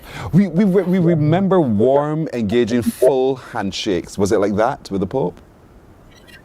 No, it was more the warm, yes, but it was more people say, "Oh, Andre, you look as though you are blessing the Pope," because the way he held his hand, it was I was blessing him, you know. Mm-hmm. So, but it was very gentle, not very strong. You know, he was a sick man, so he wasn't very strong at that point. But it was very gentle, very very warm kind of. So that's Pope Francis. He died, and then there was this wait. This was wait while the cardinals were in conclave, trying to figure who was the new pope. Where were you on the day that the smoke turned white? Were you actually there? I was actually there. Originally, I was saying, oh, maybe I go on Friday because I had a lot more time available on Friday. Right. But you know, they say usually the past couple of years, the popes were selected usually on the second day of the conclave. So I said, you know what, I have some time after an appointment on Thursday. Mm-hmm. So let me just head over to the Vatican to St. Peter's Square and see what's going on. I went there around 4:30 or so, and people were there waiting. People left because the first round of voting in the morning, it was black smoke. Mm-hmm. So they had to wait for the afternoon because there are 2 votes in the morning and 2 votes in the afternoon. Yeah. So I decided, let me go in the afternoon and see what the situation is. Waited for about 2 hours, an hour and a half or so. And then I heard people scream, ah! I was like, what's going on? And then I realized the white smoke. That's when I aimed my camera at the chimney. Wow. But to be there among a sea of people, can you imagine that for just a moment? I mean, we know crop over, you know crop over.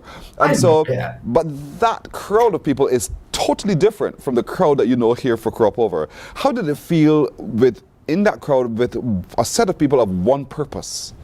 Mm-hmm. Yeah, I mean, as you know, of course, it's a religious process. I'm not Catholic. I'm not the most religious person either, but it is not about the religion, it is about the ceremony of it, it's the history of it. It's something that you don't see every day. It's something that happens when the Pope dies or when they have to change a Pope, which is not very often. So to be there among all those people who are tourists, who are Catholics, who are pilgrims, is like this one moment, everybody looking at this little chimney on a roof to see smoke, it's something not normal, not usual. But the history of it, they've been doing it for thousands of years. It's something that's unique. So I think being there in that unique moment, it was emotional in that sense. Wow, Dre, you live a charmed life. And so we had to reach out to you indeed to get your perspective, not just on the day that the smoke turned white, but your life, and to try to encapsulate it in just one little bubble, small bubble. There's a lot more that I'm sure you're setting yourself as a target to achieve. But keep doing well what you're doing. It's so good to connect with you yet again. Thank you. Thank you so much, Pearson. You're welcome. You're welcome.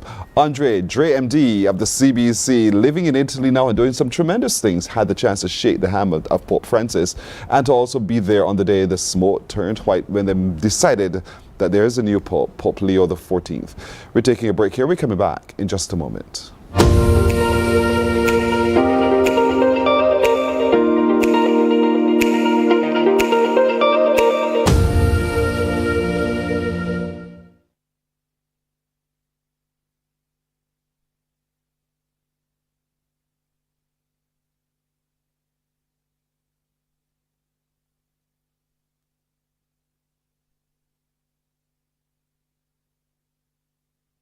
Some ask, what makes Barbados so special? We at Mornin Barbados say it's you, our exceptional youth. You are talented, resilient, and inspirational. You are the epitome of the Barbadian spirit, testing the boundaries of your creativity. If you are an entrepreneur, artist, baker, designer, author, or have done anything you think should be highlighted, email us at morninbarbados@cbc.bb. Let us show the world our exceptional Bajan youth. The Ministry of Youth, Sports and Community Empowerment's Bridges television series is back. Join us every Wednesday at 8 p.m. with a repeat on Saturdays at 5:30 p.m. on CBC TV 8. Don't you miss it. God will not give you a job. God will not call you to do something and then not give you the capacity to have it, to make it happen. He will give you the resources, he'll give you the people. Not only will he equip you with ideas, but he will equip you with favor, as he did Nehemiah. Turn on the latest episode of Infinite Possibilities, only on CBC TV8, every Sunday at 1:30 p.m., sponsored by Covenant Life Teaching Center. Welcome to Nature's Discount, the ultimate health food store. At Nature's Discount, we have thousands of quality products at great prices. Hi guys, Dottie here with Nature's Discount, and today we are talking about Solar Ray Microbiome Probiotics and why you should be taking them. And we have well over 3,000 amazing products to help you get healthy. For your health tips, tune in to CBC TV8 every Monday, Tuesday, and Thursday for Nature's Discount, sponsored by Get Healthy Incorporated.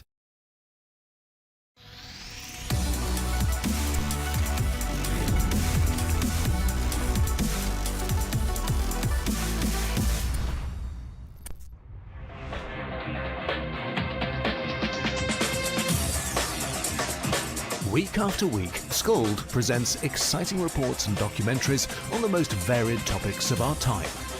Spectacular developments and innovations, lifestyle and trends of tomorrow, mobility and tourism, health news, highlights from art and culture. Each contribution grabs the viewer with extraordinary images and stories and takes him into... Morning, morning. Good morning. Good morning to you. 22 minutes now to go to 8 o'clock. There's an education in this. There's an education in this, folks. Today is World Bee Day. Today, the 20th, World Bee Day. We cannot let this go by without having some beekeepers here with us. These are people who understand bees. And you know, when you look up to your roof and you see this little flare flying around, you think, two of us can't live in here. So something has to go. And where are the rest of you? Because when I see one, there must be another. Where is it nesting? All of those things we want to have an appreciation for because they do add value to our ecosystem. Joining me right now is Earl Mears and Thora Kamabacho, both directors of Emerging Bees Cooperative.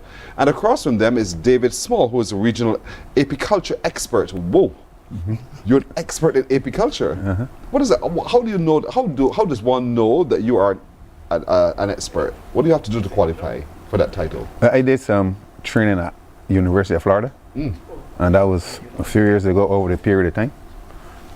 And then I was involved, at least in December of 2015. I was asked by the board to become a board member as far as teaching beekeeping throughout the Caribbean is concerned. Right, so there's a lot to learn from you as an expert, right? Yeah. But these are directors now. So let's talk to you. What is it that we don't know or understand about bees? Well, so what we don't know about bees, well, most bees in a hive are actually females. Mm-hmm. And typically it is only the females that actually sting you. The males are only there for one reason, and that is to procreation. Correct. See that? Useless for a lot of them, for us males. But that's interesting. That's really, so a lot of times when I see a whole cluster of bees, they're mostly females. Yes. Yes. In other words, stinging bees. Yes. The working bees. The working bees, the workers. Okay, Thora, your perspective. That's fact. But it's a fact. Mm-hmm. Because while they're working, what are they doing? Cleaning house? Female bees go out and they forage. They bring pollen back to the hive. They're the one who take care of the queen. They take care of the young bees. They also do clean the hive, and the male bees are just there to eat and procreate with a queen. Correct. Thank you very much. That's it. You see, they don't want to diminish our role. We have a very critical role in all of this. And so if it were not for us, you wouldn't have that cluster of bees. Is true. So there you go. And then they set about to do their housework. But we get scared of the bees when we see them. Why? Why should we? Or shouldn't we? Well, we shouldn't. Typically, bees tend to be defensive. They will defend their food. They will defend the colony. And on some occasions, they will, if you encroach on their domain, they will defend it, right? And that is where the clash between humans and bees come, unfortunately. Bees don't have brains, so they don't care. they're just about protecting themselves, or do you want to say something? Go ahead. No. They're just instinctive? They're instinctive. As I said, they're defensive. Yeah. A lot of people tend to refer to them as being aggressive. And David will talk more about the defensiveness of bees. Yeah. All right. So Thora, but they're not just a clean house, but in that whole process, something happens. And what happens that we need to also appreciate? Well, we need to appreciate that it takes thousands and thousands of bees to make that little jar of honey that people are so gung-ho about these days, because there are lots of health benefits to honey, but people don't appreciate the bees that make the honey, because one bee in its entire life will not even make a teaspoon of honey. Really? Really. Not even a teaspoon. One bee. So, and it's thousands of bees in the hive, and they go about every day, they forage, and they have to come in and they put that in. Other bees will come and they will transform that pollen that they take into honey. It has to be filled into the cells will be there. When they're filled, they'll be capped, and they go through a process, and that's how we get honey. So what does the queen bee do? She just sits on her throne? No. She's not a worker bee. No, but she does work. From the time she's hatched and she goes on her mating flight, she leaves the hive just once, usually in her life. She goes on her mating flight where drones from other colonies would come. She mates with many drones. And this would help with... I just had a descriptive term for that queen bee, but nevertheless, go ahead. This helps with the diversity within the hive and the genetics. And then once she comes back, she lays eggs for the rest of her life. So all of those bees, those worker bees that are around her, are hers, her children? Yes. Is it possible then that another queen bee's worker bee could join this colony? Sometimes on rare occasions, but There'll most be a of the fight. times bees will kill other bees that come in. See, we're getting an education of bees, don't we understand? Unless they come with pollen or Yes, nectar. as a gift. Bring a gift. Correct. Don't just show up without a gift. Exactly. If you bring a gift, we welcome you into our hive. If you don't bring a gift, sorry. Correct. Leave, please, if not, there's a big fight going on. And so that's how it basically works with bees. And so in our understanding of bees, we tend to want to reach for a can of something, or we take a shoe, bam, because they have to die. I can't coexist with you. Why should I find a different approach to managing bees? Well, we need to recognize the importance of bees. Bees are very important pollinators for us. And pollinators are one of the key things that we need for our food, in terms of growing food and so forth. And if we don't have bees, then it impacts us. Right? So we need to save the bees. And that is one of the reasons we have World Bee Day, to highlight the importance of these pollinators to us. Indeed. So we need to pay greater attention, because they're an important part of our ecosystem. Don't just simply be afraid. I asked, in our talking before we came live, I said one day while driving, I'd stopped by this traffic lights and a bee flew and it hit me bam on my shoulder and died. And you said, Thora, they're flimsy. I said they're fragile. They're fragile. So while we see them there, they're nothing much really. They're not. And so if they crash into you, that fragility can cause them to die. And not just stun them, but it could cause them to die. They're that fragile, David? Yeah. Wow. So talk to me a little bit now about, okay, I see a hive, I see a cluster of bees. I shall not coexist with it because it's up high in a tree, somewhere up at the top of the roof, a corner of the roof or something, and I'm trying to get them out. What are some of my best solutions? Because I'm not climbing up there for nothing. Agree. I think the best thing for you is to call a professional, because there are beekeepers on island that remove bees for, we'll call a small price. Fair. Yeah. But I believe sometimes we work also with the old folks. You know, if we go by a person that we figure that they did their time for Barbados, so we just move that hive for free. So, but you use a professional. Yeah. And why should I? But I also see them sometimes clad in this whole protective gear. He brought it along, folks. He brought it along, indeed. And children watching, you need to pay attention to this. And you have this because you want the body to be protected. This is we call a bee suit, and this is a ventilated. Ventilated bee suit. I mean, it cools.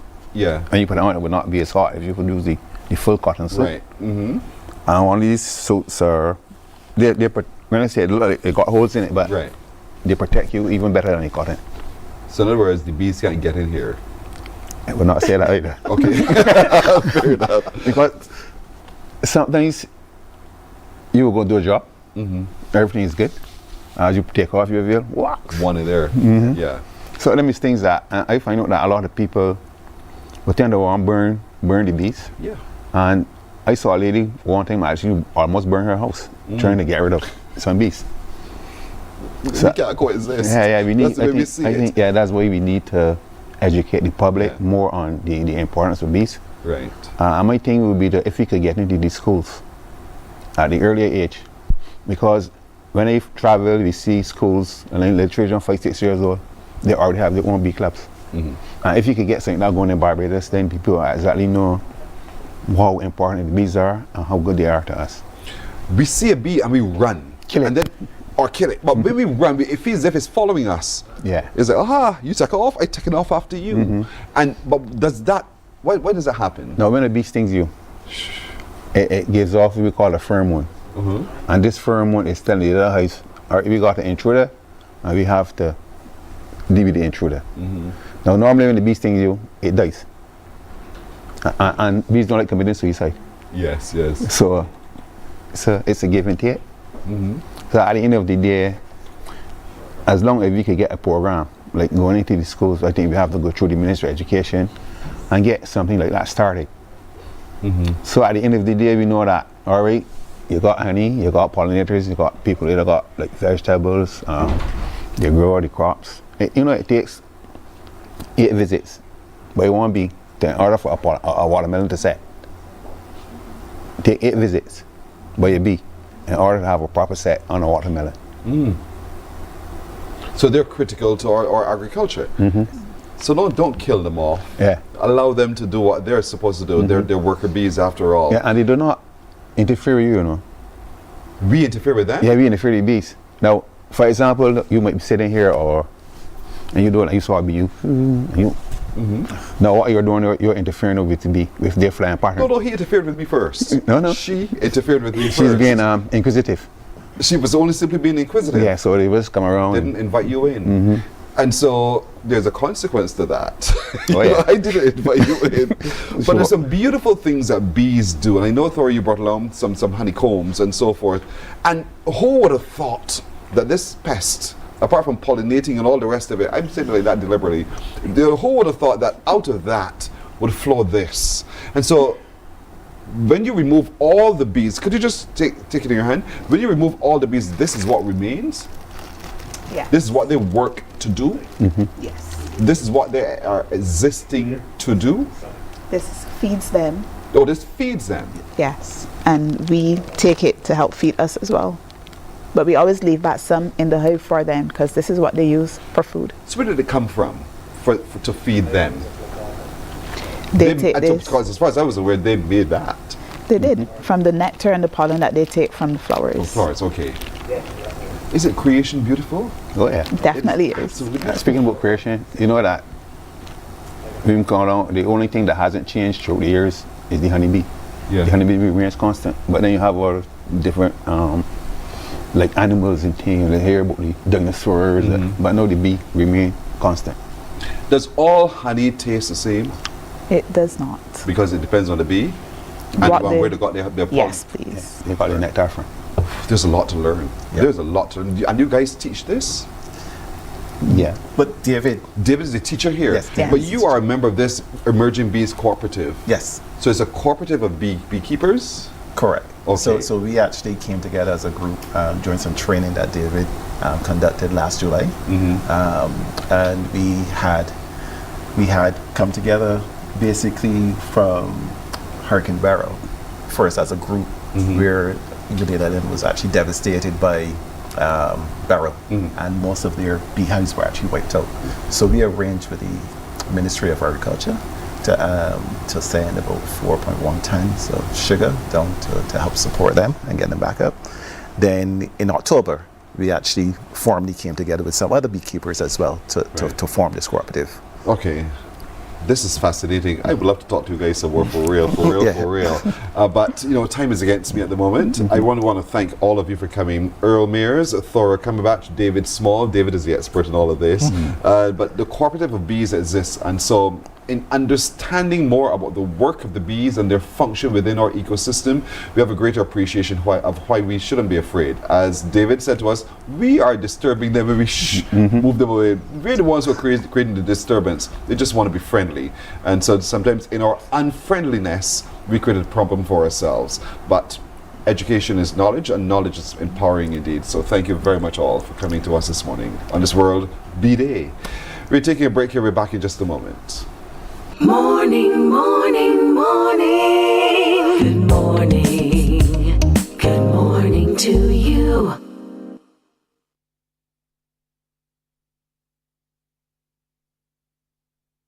God will not give you a job.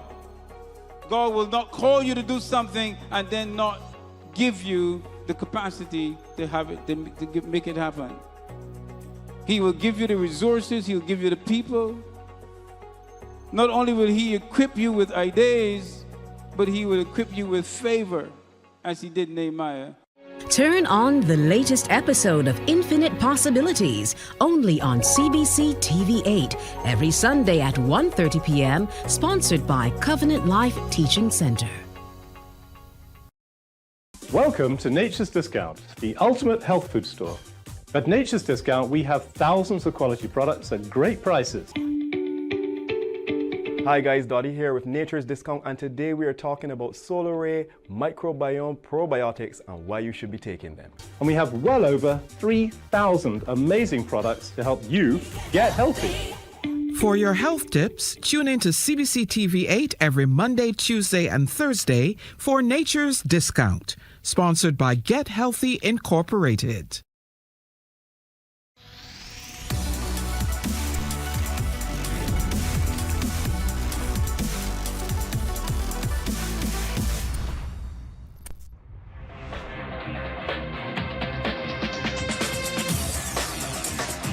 Week after week, Scold presents exciting reports and documentaries on the most varied topics of our time. Spectacular developments and innovations, lifestyle and trends of tomorrow, mobility and tourism, health news, highlights from art and culture. Each contribution grabs the viewer with extraordinary images and stories and takes him into fascinating worlds which he experiences here exclusively and up close. We're there. Morning, morning, morning. Good morning. Good morning to you. 7 to the hour now, and I believe we have Peter Wickham on the air, because Peter is going to be on the air in just a little while as well to engage you as we talk about it, talking up the upcoming by-election. Peter, good morning. Hey, good morning, Kristen. Good morning. I'm happy to be with you. You're bright as always on mornings. I don't quite understand. We're going to be very, very brief, Peter. I know that you have something very special happening this morning at 9 o'clock on Q100.7 FM. Quickly tell us. Yeah, well, we have our usual Let's Talk About It program, and this week we're going to want to focus, of course, on the by-election tomorrow, look at the likely outcome, we look at the level of registration, increases if there have been registration in registration numbers, and also how the parties have performed over the years, and that sets a groundwork for the broadcast, which will happen tomorrow night.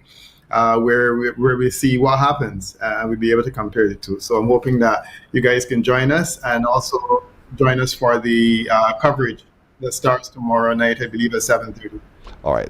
Well, Peter, we're looking forward to that. Of course, the phone lines will be open then to Let's Talk About It with Peter Wickham at 9 o'clock on Q100.7 FM, taking a more detailed look ahead of the big day, which is tomorrow, the by-election of St. James North. Let's turn our attention now to something happening this weekend. We're having melodies from Mom and Dad. And joining me right now to talk more about that is Alex Blackman, who is a vocal coach, a singer himself. He doesn't just coach, he leads by example of In Tune voice training, voice coaching. Vocal coaching, you're close. Same thing, vocal coaching. For me. Yeah. And Tina Wilkinson, you all remember her, don't you? From all the programming we've done on CBC TV8, but you work now with Guardian Life of the Caribbean. That is correct. Tina, good to see you. And you're supporting this activity. We sure are. Why? Well, you see, Melodies for Mom and Dad, it's all about family. And at Guardian, we are big on family. We are big on encouraging the development of the family, keeping the family together. And I believe that this is a cornerstone of our society, not just a part of our business, but we are actually making a contribution to building stronger families, which lead to stronger communities, which leads to a stronger society and a stronger nation overall. So we are thrilled to be a part of what Alex is doing and encouraging these young people to develop their talent and their skills. Tremendous work you're doing, Alex, for real. Thank you very much. For those who may not know what this is all about, paint me this glorious picture that we shall all experience on this weekend. Okay, I'll try to tell you quickly. Every year in Tune Vocal Coaching, which is the vocal school that I'm responsible for, we stage productions. They would have started small, but they've grown. We enjoy what we do quite a bit. And we always try to send strong messages with our productions. We don't just sing. The messages are always very, very strong, always very motivational. Gospel is always involved. We always try to uplift people. This time around, we're singing to moms and dads. Yes. So the show is called Melodies for Moms and Dads. It comes off Sunday evening, the 25th of May. This Sunday coming at Sanctuary Empowerment Center at 5:30. Even if this is the first time you're hearing about it, you're free to come. We believe there will be room for you. So come and you'll have a good time enjoying the singers of In Tune and some of our friends as well as we serenade the moms and dads. So drop some names. As far as the singers are concerned, Yes, you Alex. may or may not know the singers, even though many, many well-known singers have passed through In Tune Vocal Coaching through the years. But we have like a revolving door of singers. Because it's a vocal school, people come and go. Right. All right. But I'll tell you what, the quality is always fantastic. We don't do things at a low level at all. The quality is always really, really good. You're going to enjoy it tremendously. I'll tell you really quickly.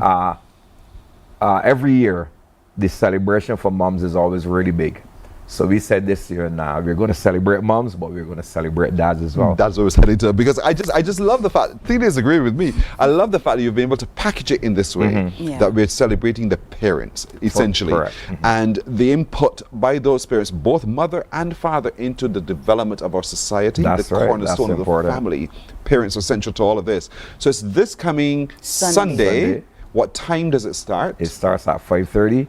Get there early because we always start on time as well. Good. So get there on time so you can enjoy from the very beginning and you can follow the story as it progresses as well. What does it cost me to get in? $25 for adults, $15 for children, once for toddlers 3 years old younger than. Bring them in your hands. Yeah, man. Sit them in your lap. Because we want paying patrons to have their seating. That's right. $25, $15 for children. Correct. And it's at 5:30 this coming Sunday at Sanctuary Empowerment. That's correct. Right there on Country Road. We know where exactly that is. Yes. And so bring the family. Oh yeah, bring the family. Bring the family. Bring the family because it's a family atmosphere, right? Nothing that you have to put your hands over Clean the and kids' wholesome, eyes, the ears. Very wholesome activity. And with Guardian Life, David K. Branch with Guardian Life on board with us. That's why Telia is here this morning. Yeah. And there's also Carry Guard Limited right there in 6 Roads. Two companies that are into protecting families. Nice. So they're working within two this year. Well said. Telia likes what you just said. That Of course. Telia, are you also singing? Because I know you can sing. I'm not going to be singing this weekend, but members of the David Cave branch, we are going to be there because we don't just believe in giving, but we want to actually be a part of what's going on. So our team will be on hand. We'll be playing a small role in terms of presentation, of prizes, and bringing our own families to support what Alex is doing, because I remember my goddaughter Ariel Brathwaite, she passed through the program. She did. And that was about a few years ago, and now she's on the big billboard for Gospel Fest coming up. So, I mean, I know what they're doing. They're cultivating talent, and we're putting Barbados out there. But more importantly, this is an opportunity to unify families. That's and right. we at the David Cave branch are thoroughly excited about it, and we're really happy to be a part of what's going on. So I won't be singing this Sunday, but I will definitely be there to support those persons who have passed through the program. And we'd love all of you to be there to support as well. We can pay at the door. You can. Or we can get a ticket all it now. That's right. You can give me a call, Right. 244-9323. 9323. That's right. 244-9323. Right. That's the number to call Alex Blackman. That's right. That's right. Thanks a lot for having us, Spirit. Oh, that's not a problem. Appreciate it very, And very so much.